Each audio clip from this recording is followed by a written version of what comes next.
प्रत्येक बातमीतील घटनेच्या वास्तविकतेची तुलना थेट पाहत रहा चांगली अपडेट. म्हणजे आशिष हा, जाधव जाधव का? आशिष जाधव. ओके.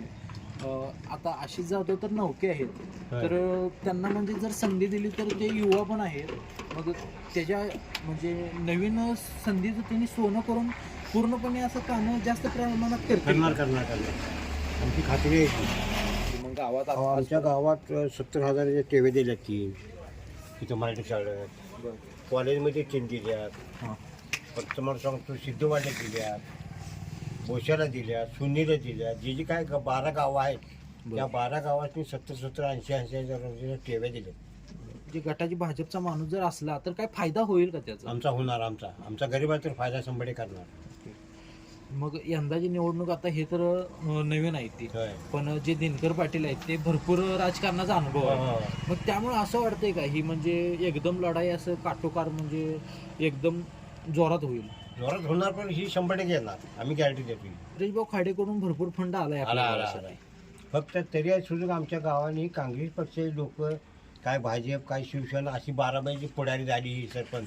हां. त्यामुळे गावचा विकास त्यांनी काय केला, नुसतं खायला नाद केला. म्हणजे 2-2 पंच त्यात त्यांचा ग्रुप याकडे, ह्या 2 पंचाच्या काळात असं टप्प झाले. त्यामुळे गावचं काय काम झालं, आमच्या 3 मोडात काही केलं नाही. बाबूराव पाटील आणि कुंभार मॅडम निवडण्याची 3 वाड्यात काही केलं नाही. 4.5 लाखाचा मुरुम टाकला, कुठे टाकला बघाय, कुठाच पैसे. मग त्यामुळे आम्ही काँग्रेस पक्षाला मत घेत नाही. आशिष जाधवाला आहे, काय दिनकर पाटलाकडे आहे ती. मग आता सध्याला आपल्या गावामध्ये काय काम वगैरे कसं काय आहे भाजपचं वगैरे?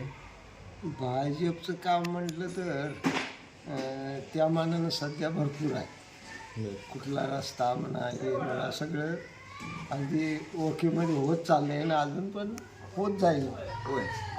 म्हणजे कसं एक नवीन चेहरा जर आपण आपल्या ह्याच्यात आणला तर म्हणजे जास्त विकास होईल असं म्हणजे काय इच्छा वगैरे? वाटते की विकास होईल आशिष जाधव आला तरी. आता सध्या तरी आमच्या गावचे उमेदवार उभे आहेत आणि सर्वसाधारण पाहता भाजपकडे मताचा कौल जास्त असतो गावासाठी. ते एक तरुण तडफदार युवक नेता आहेत आणि त्यांची काम करण्याची पद्धत एक अशी वेगळीच आहे आणि ते गावचा विकास करतील असा लोकांना विश्वास आहे. त्यामुळे त्यांच्याकडे कौल जास्त असतो. नाही, चुरशीचे होणारच, कारण ते अगोदरपासून आहेत म्हटल्यानंतर ते पण आहे. आणि हे नेतृत्व आहे ना आत्ता आशिष जाधव, हे पण चांगलं आहे नेतृत्व आहे. आणि ह्यांनी कामं म्हणजे आता सत्तेवर नसताना सुद्धा त्यांनी बरेच लोकांच्या अडचणी हे ते दूर केलेले आहे. इथं आता काँग्रेसचा प्रचार चालू आहे, जोरात आहे. काँग्रेसचा तोल गावाचा तोल काँग्रेसकडे आहे. त्यांची काय कामं वगैरे कशी आहे ती गावामध्ये काय काँग्रेसची? कामं भरपूर आहेत गावातली सगळी कामं बहुतांश त्यांनीच केलेली आहेत आणि त्यामुळं तानाचा कौल पहिलेपासून काँग्रेसकडे नातं आहे, काँग्रेसकडेच असेल आणि दिनकर पाटलाला मतदान होईल. बरं, गावचा उमेदवार म्हणून वाढू शकतोय, पण नौका असल्यामुळं आणि पूर्वीपासून काँग्रेसकडे गाव असल्यामुळे इथून काँग्रेसला जास्त मतदान. ते आजपर्यंत काँग्रेसनंच बालेकिल्ला ठेवलेला आहे आणि जर नवीन उमेदवार जर आला भाजपमधनं तर याचा बऱ्यापैकी फायदा होईल पण गावाचा. म्हणजे ह्यावेळी काहीतरी वेगळं होण्याची पण शक्यता आहे गावामध्ये. गावामध्ये आता काही एवढा प्रचारच नाही तर बरं. फक्त आता प्रचार म्हणजे भाजप आहे नाही, भाजपचा तेवढं हाय नाही. बहुतेक बिनविरोधी दिसते, ते एक दोन वेळा मिरवणूक गेलेली दिसते आलेली. बाकीची म्हणजे जातं कुठं आणि आता सोनी भोसे सोनी ते दिनकर पाटील राऊंड मारून गेले. ते आता सध्याला इथं भाजपचं कार्यतीन कसं आहे काय कामं? चांगलं आहे म्हणजे आपल्या इथं म्हणजे काय भाजप जास्त म्हणजे वर्चस्व दाखवायला लागलंय का काँग्रेसचं वर्चस्व दाखवा? भाजपचं. कारण सत्ता भाजपचीच आहे. मग भाजपची आतापर्यंत काय कामं तीन काय गावामध्ये? कामं भाजपची आता ते भाजप म्हणजे आमदारच आहेत ते. बरं. आमदार सुरेशभाऊ खाडे, हां, ह्यांच्या फंडातून काय कामं? त्यांच्या फंडातून कामं बरी झालेत. म्हणजे तर सध्या भाजपनं चांगला विकास केला आहे गावामध्ये, मानवडी गावामध्ये तर वैयक्तिक म्हणलं तर मळ्यातले रस्ते, पानंद रस्ता, गावातले रस्ते, पेविंग ब्लॉक, मंदिरासाठी देणगी, अशी बऱ्याच अडचणीला उपयोग होतो. सपोर्ट अरुण पाटलाला आहे, पण अजून तिकिटाचं निश्चित नाही, तो पण सांगता येत नाही. आलं लक्षात. आणि दिनकर पाटला ती काँग्रेस सीट आहे, ती दोषी आणि ती मतदारसंघात तिचं जर कॉम्प्रोमाइज झालं तर दिनकर पाटला ते त्यांचं करू शकतं. कल आहे आणि कोणाचं कड वातावरण जास्त फिरलेलं आहे, काय विषय आहे? आता दिनकर पाटला हा जरा मुरलेला आहे, म्हणजे कसं 2-25 वर्ष हे केले. ओके, आता आशिष पाटील हा नवीन आहे, पण सुरेश भाऊचं कामाचं लेवल बघितली तर आशिषला बऱ्यापैकी प्राधान्य मिळत असं एक दिसते. ते सांगतो की BJPच्या मागे बऱ्यापैकी लोक जाणार, आणि त्यात म्हणजे आता दिनकर पाटील 5-10 वर्ष पहिले सभापती होतात, त्याच्यामुळे त्याची काय जी गट्टा असेल ती त्याच्या मागे आहे. पण नवीनमध्ये BJPच्या मागे जाण्याची शक्यता आहे. अरे म्हणजे किती टक्के आमच्या मानमोडी गावाचं एक सुद्धा काम कुठलं पेंडिंग नाही, भाऊनी कुठलंच काम पेंडिंग ठेवलं नाही. कोणत्या असे अपेक्षा काही येणाऱ्या अपेक्षा राहिल्या सरकारकडून? नाही आमच्याबद्दल. कामं सगळी पूर्ण आहे. माननीय आशिष जाधव जे BJPचे उमेदवार आहेत राजकीय आणि अतिशय चांगला माणूस आहे, सुशिक्षित आहे, आणि त्यांचं असं विजन आहे की लहान मुलं यांचं चांगलं शिक्षण व्हावं, आधुनिक शिक्षण मिळावं, त्यांना कम्प्युटरचं ज्ञान मिळावं, आणि जे तरुण आहेत त्यांच्यासाठी नोकरीसाठी आणि वेगवेगळ्या कंपन्यांमध्ये जॉब मिळावेत ह्यासाठी त्यांचं विजन आहे. ते विजन पूर्ण करण्यासाठी ते राजकारणामध्ये आहेत. तर त्यांचं ते सुद्धा म्हणजे व्यावसायिक आहेत आणि ते चांगल्या स्टेबल आहेत. त्यामुळं आमच्या सर्वांच्या मध्ये तर असं वाटतं की आशिष जाधव हे योग्य उमेदवार आहेत. त्यांचे आशिषदादा म्हणजे सुरेश खाडे भाऊनी भाजप सगळ्यांनी कामं आमच्या गावात छान केलेत आणि अगोदर सुविधा नव्हत्या. या 5 वर्षात जी सुविधा मिळाली ना, त्याच्या अगोदर 15 वर्ष आम्हाला भेटलीच नाहीत. काँग्रेसने दिली नाही का शिवसेनेने कोणतीच कामं आमच्यापर्यंत आणली पण नाहीत आणि केली पण नाहीत.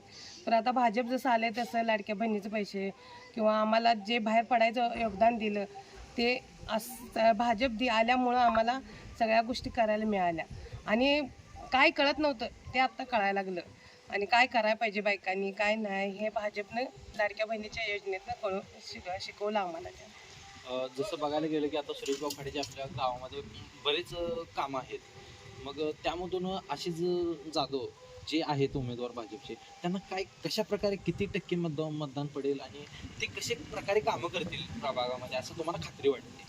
आशिष दादा हे काम करू शकतीलच आणि त्यांना 70-75% आमच्याकडं मतदान मिळू शकेल. गावामध्ये BJP अंडरखाली जास्त काम चालू आहे, त्यामुळे BJPचे जास्त वर्चस्व आहे. मेन म्हणजे सुरेशबाबूंच्या कामात भरपूर इथं इफेक्ट होणार आहे.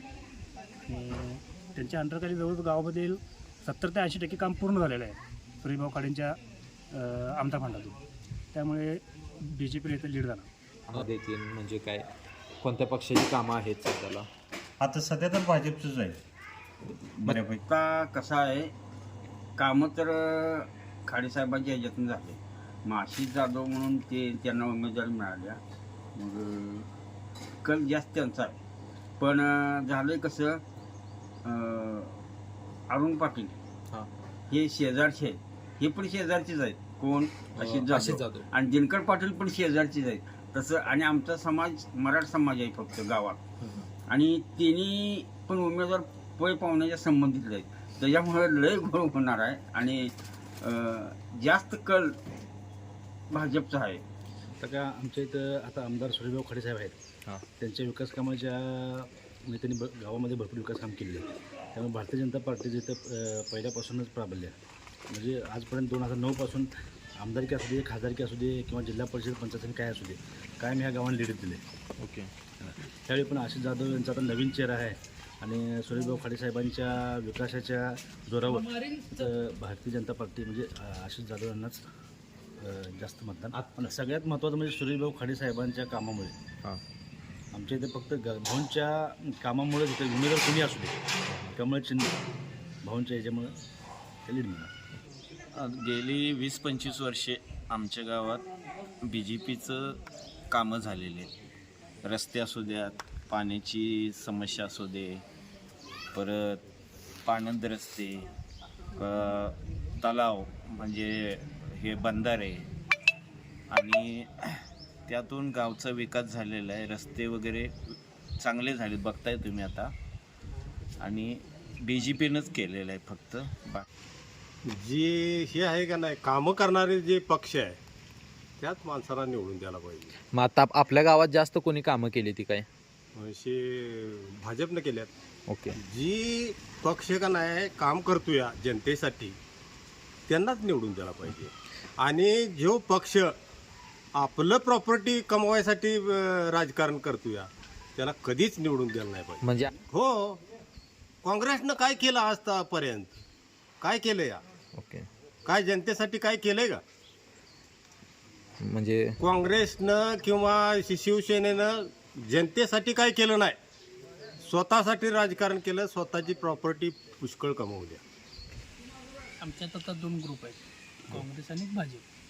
75% आमचं भाजपला मतदान जातं गावात, 75% लीड जास्त. बदल होणार की, कारण त्यांचा संपर्क लहानापासून मोठ्यापर्यंत संपर्क वाढलेला आहे पहिल्यापासून. आता जिल्हा परिषद ही हां. बदल होईल, होणार. भाजपकडे येईल, आशिष जाधव यांच्या मार्फत भाजप जिंकेल असं वाटतंय. होय. 95% बघा भाजपला झालं, 1 नंबरची झालं, काय त्यात शंकाच नाही.